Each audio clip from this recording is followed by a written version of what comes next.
Hello friends, my name is JJ, and in today's installment of my award-winning series on the Great American Food Canon, I thought we would finally tackle the biggie, fast food. Specifically, I want to tell the story of what I consider to be the big three American fast food creations that have conquered the world: burgers, fries, and chicken nuggets. And I think conquered the world is the right term for their popularity. Not only can you eat them just about anywhere on Earth these days, their popularity has gotten to the point where these things are often used as generic symbols for food itself. And that is then often used as a symbol for American cultural imperialism, with convenient but unhealthy fast food, probably the single most pathologized and demonized representation of what people dislike about the US, but also sometimes a stand-in for the global spread of American-style democracy as well. You might have heard the line about how no two countries with a McDonald's have ever gone to war. I don't think that's actually true, but people do say it. Anyway, fast food is mostly a product of the post-World War II age, what people sometimes call the Magnificent 30, or the three-decade period after 1945, when much of the architecture of modern American culture was erected. This had a lot to do with the many technological innovations that were developed in the US during the war, but also the dramatic growth in middle-class wealth that occurred after, and the new styles of American living that emerged out of that intersection of newfound wealth and technology. Fast food is thus probably best understood as the main way in which these post-war trends were applied to American food culture, specifically restaurant culture. Technology made it easier for restaurants to make food faster and cheaper than ever before, which made going to restaurants a more routine part of the lives of Americans now inclined to spend modest amounts of money much more frequently in the pursuit of comfort and convenience. But you already knew all of that, so let us instead talk about why these three foods in particular became the centerpieces of this new fast food world order. In my previous award-winning video on iconic American foods, I talked about the meat sandwich as a thing that emerged as a popular working-class staple in the late 19th century as bread and beef started to be produced in higher quantities than ever before. And it seems that the hamburger is an outgrowth of this particular cultural moment. I say seems because this is one of those situations where there's little conclusive evidence regarding where the thing objectively came from, just a lot of speculation and theories. In fact, it is actually easier to trace the origins of the sandwich itself than prove definitively where burgers came from. In this excellent book on the history of burgers, Hamburger Heaven by Jeffrey Tennyson, Jeff says that the main thing we know is that the name hamburger comes from Hamburger steak, which is basically just a blob of ground beef. And they called this a hamburger, not because it was made of ham, but because it was associated with Hamburg, which was a city in northern Germany. The late 19th century was an era of massive German immigration to the US, and because Hamburg was Germany's leading port city of the time, most of the Germans who came to the US arrived on ships from Hamburg, and accordingly, Hamburger became an adjective associated with German Americans in general. Like many other immigrant groups from Europe, German Americans often took up jobs as cooks and restaurant owners, where they served up the same sorts of foods they had cooked back home, and hamburger-style steak is usually believed to be an Americanized version of some sort of ground beef-based dish that was well liked in 19th century Germany, like Met or Labskaus or Frikandellen. People tend to be very married to this idea that immigrants import foods from their native lands completely unchanged into America. But in my experience researching these kinds of things, a lot of times immigrants don't really import a dish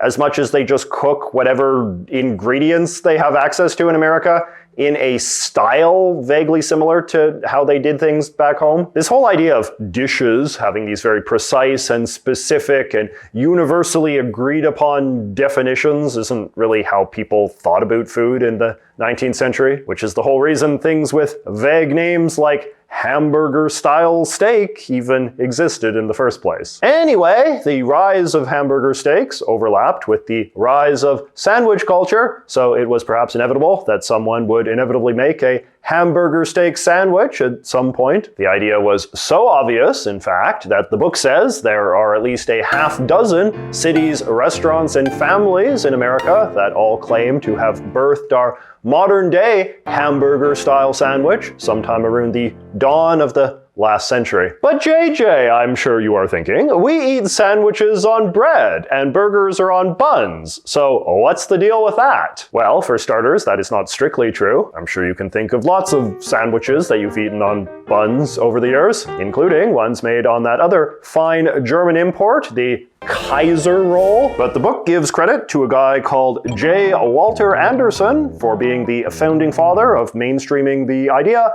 of making hamburger sandwiches with buns instead of slices of bread. At his restaurant, Walter prided himself on selling nice, greasy patties, which I guess was not terribly concerning to people in those less health-conscious days. And in order to absorb all of those juices, the meat was always served between two nice, fluffy, freshly baked buns. Old Walter was from Kansas, and his first restaurant was in Wichita, and his burgers proved so popular that throughout the 1920s, he opened a bunch of other restaurants all across the Midwest, making him the founder of America's first full-fledged hamburger chain, a little franchise known as White Castle. White Castle is considered a mostly smaller player in American burger culture today, but as the first chain on the block, they were super influential for a time. Many of America's earliest copycat burger chains, for instance, all used the word white in their names as well, which was interesting for me to learn as it finally explained why one of the leading burger chains here in Vancouver is called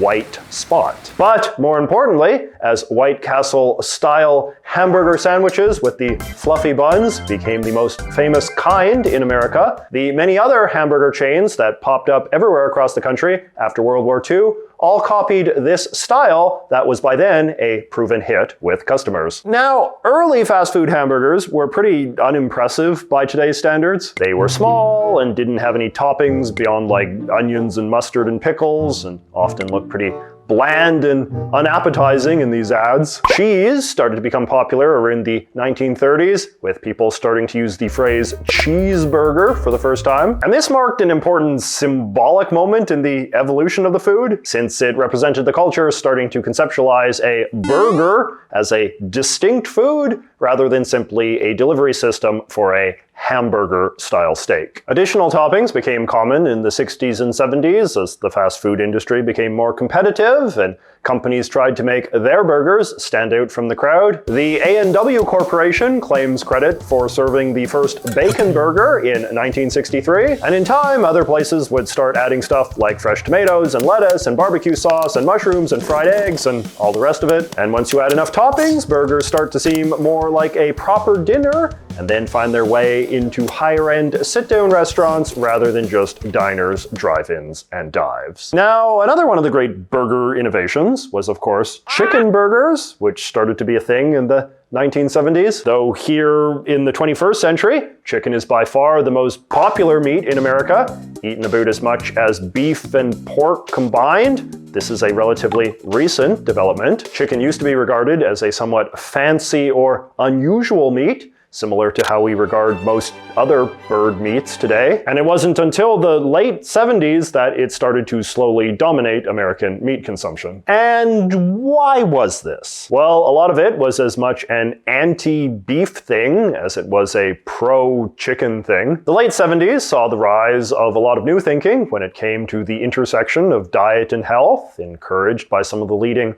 scientific research of the time. And much of this pointed in the direction of beef bad, chicken good. Red meat was high in fat and calories and linked to heart attacks, they said, so stop eating so much of it. Try some chicken instead. And this freaked out the burger industry, who feared losing customers to their big rivals over there in the fried chicken industry. And that is more or less why everyone serves chicken burgers now. But one enterprising fast food chain went even further, a little place called McDonald's. Perhaps you've heard of them. The head of McDonald's, the ever savvy and creative Ray Kroc, wanted his company to dominate the chicken scene in some novel way. So he got the company's executive chef, René Arend, a man who is almost certainly the most influential Luxembourgian immigrant in US history, given he was responsible for so many big McDonald's things. And Ray Kroc tasked him to come up with something clever to do with chicken. And René came up with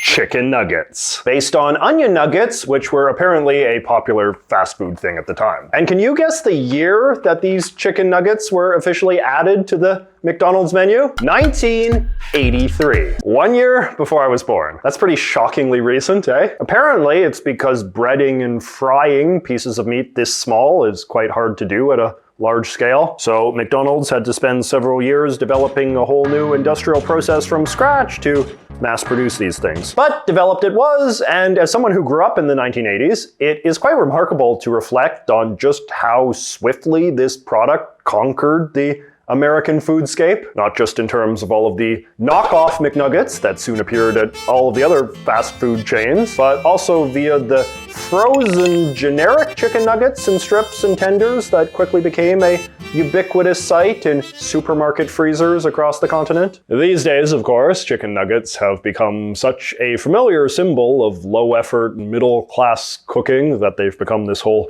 meme thing, with all these jokes about the stereotypically spoiled white middle-class kid demanding his mother make him chicken tendies for every meal. Myself and my clan on World of Warcraft are about to start a raid of sorts.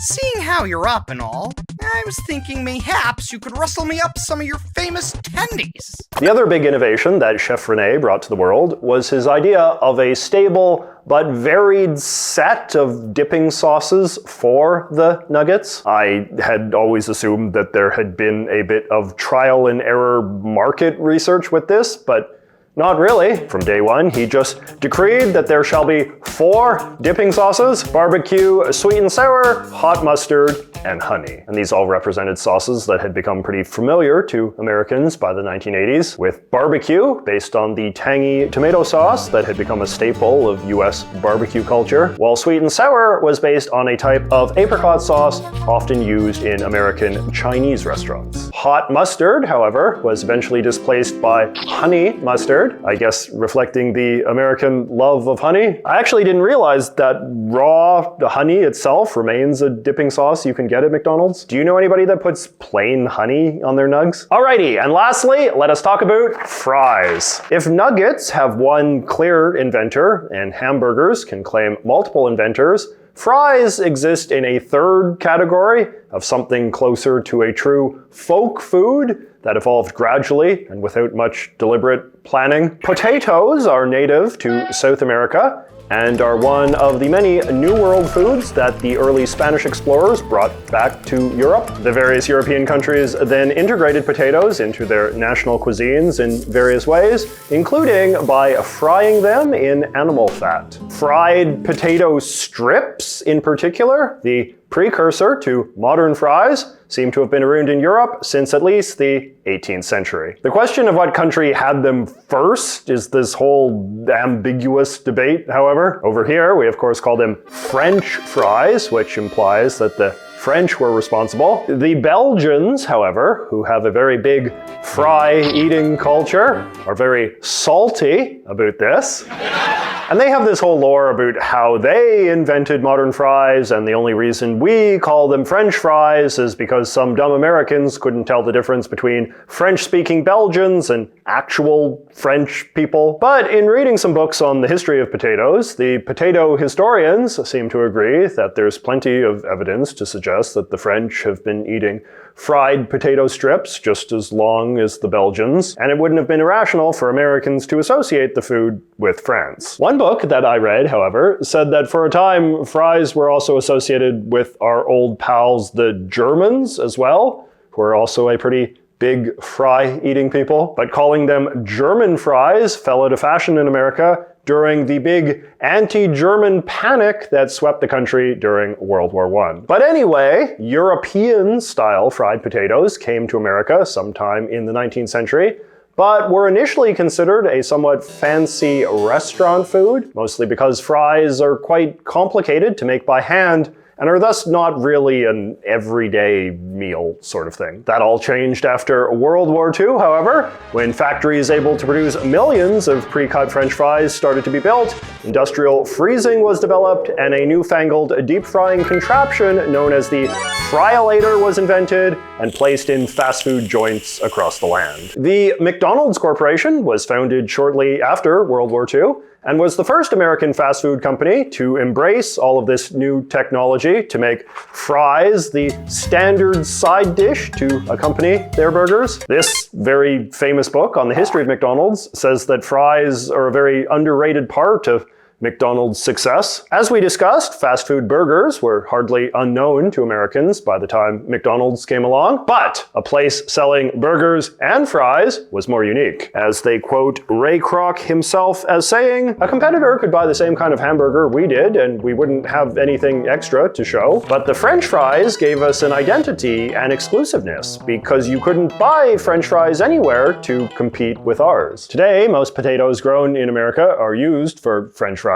with McDonald's alone buying an amazing third of all American potatoes sold in a given year. And in the same way they made chicken nuggets ubiquitous, McDonald's helped create the expectation that fries were just what came with burgers, to the point where it's now pretty much impossible to imagine any restaurant, from the humblest concession stand to the classiest middle-class eatery, selling one without the other. So there you have it, the story behind what I consider the big three of fast food. I love making these American food canon videos, but I also feel like I'm starting to run out of ideas. So let me know in the comments if you've got any. I am not going to be around next week, but I will see you the week after.